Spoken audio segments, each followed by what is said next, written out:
I'm moving to Nairobi, Kenya. And you might be thinking, Frederick, why would you do such a thing? That's stupid. But the thing is, it's not stupid. It's actually a really, really great idea. And that's what I'm going to talk about in today's video. Now, you might be thinking, Frederick, isn't this very dangerous? It can be. But in my case, it's not. Because I know how to go about things.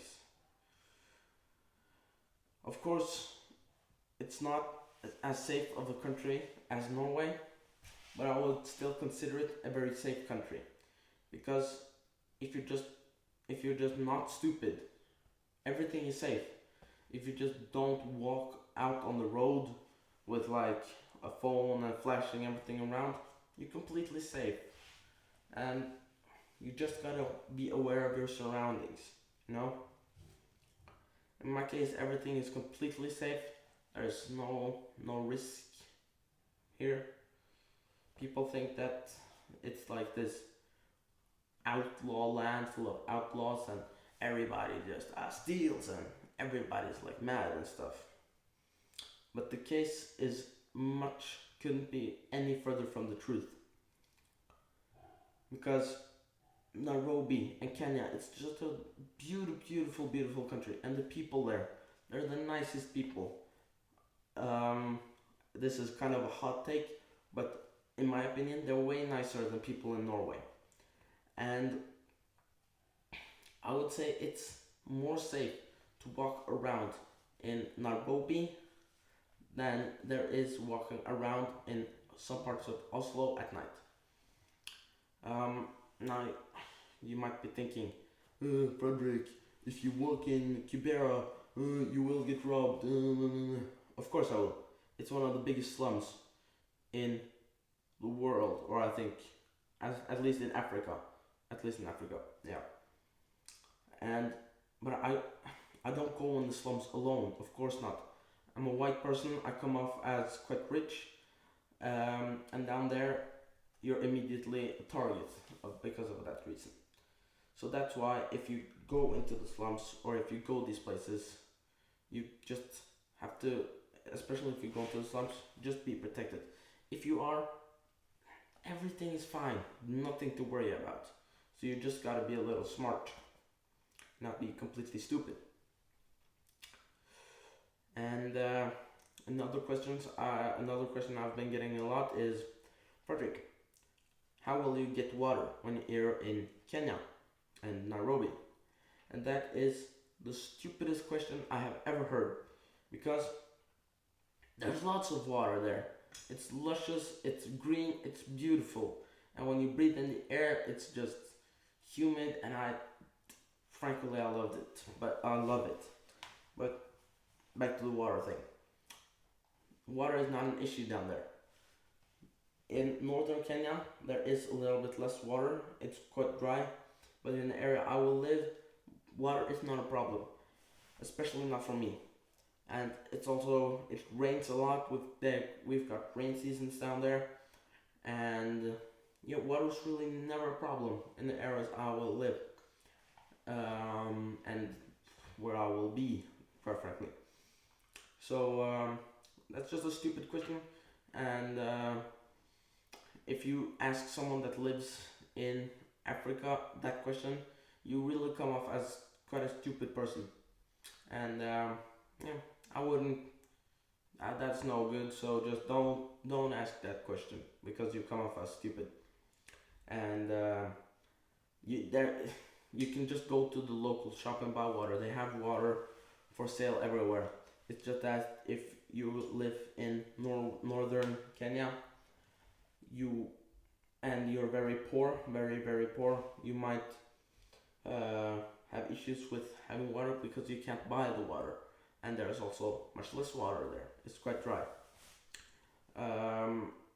So I think that's why people think that it's an issue to find water, but it's because the big medias, they put Africa in a very bad light, in my opinion.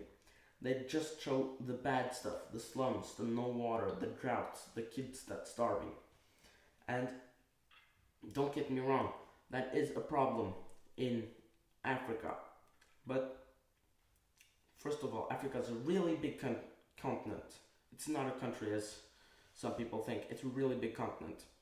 So it's like saying that some parts of America needs fixing. But like, yeah, it's a real big continent is what I'm trying to say here. So those issues isn't for everywhere. It isn't everywhere, you know. So it's like saying that poverty is an issue in the U.S. It's like it is an issue, but it's not an issue in, for example, Beverly Hills. But then it's not an issue, you know. So you can't group the whole thing into one, you know. You have to separate it. So that's the first thing. And there's so much beautiful places, and the water and the drought, the water problem and the drought and people starving and stuff. It's not a problem everywhere, guys. It really isn't. It is a big problem many places, but in the big cities and in these beautiful places, it's not a problem. People get food. It's just that they don't have enough money, and that's something they as a society really work up against, because Nairobi and Kenya, it's one of the biggest growing economically countries in the world, right next to Tanzania, for example. So these countries, they're growing, goes right up. All right. So the economical state of these countries are really growing. Yeah. So yeah, for me, water will not be a problem, and I will also not starve because I will have plenty of food, because I'm very fortunate, and I will not be living in the slums, and I will be living in a beautiful house that is in a area in Nairobi called Karen, and I'll have a house tour in another video. So why am I moving to Nairobi, Kenya? Well, it's actually quite simple.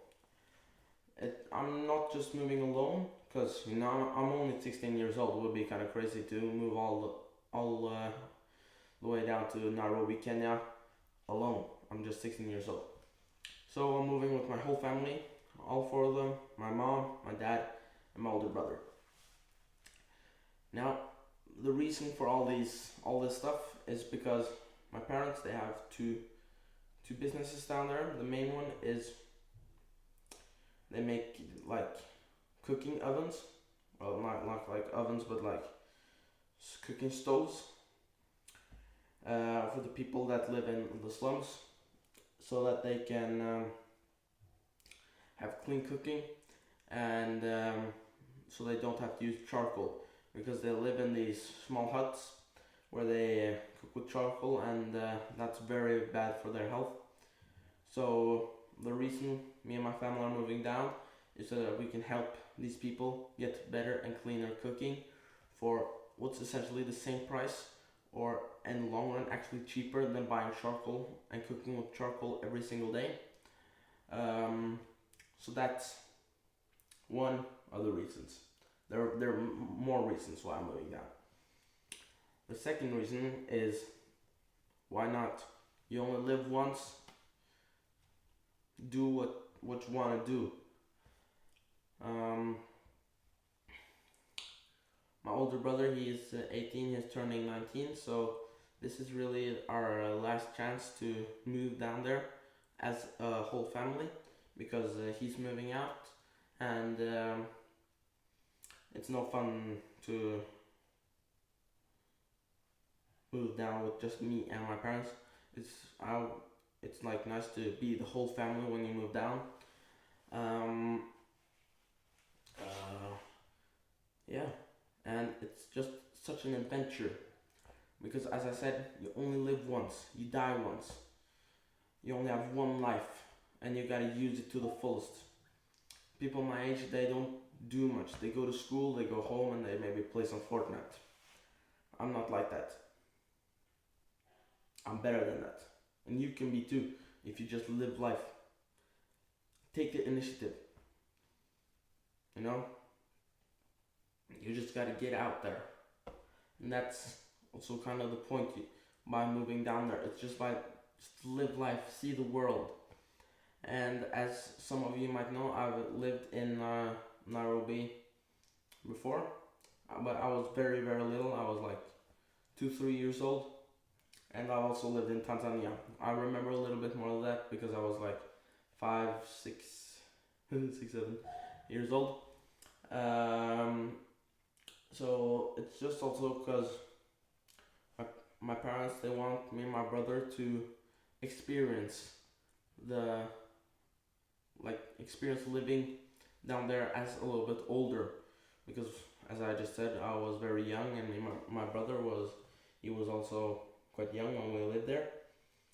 But I've been there many times after we lived there, and I'm really fond of the country. So it has a special place in my heart.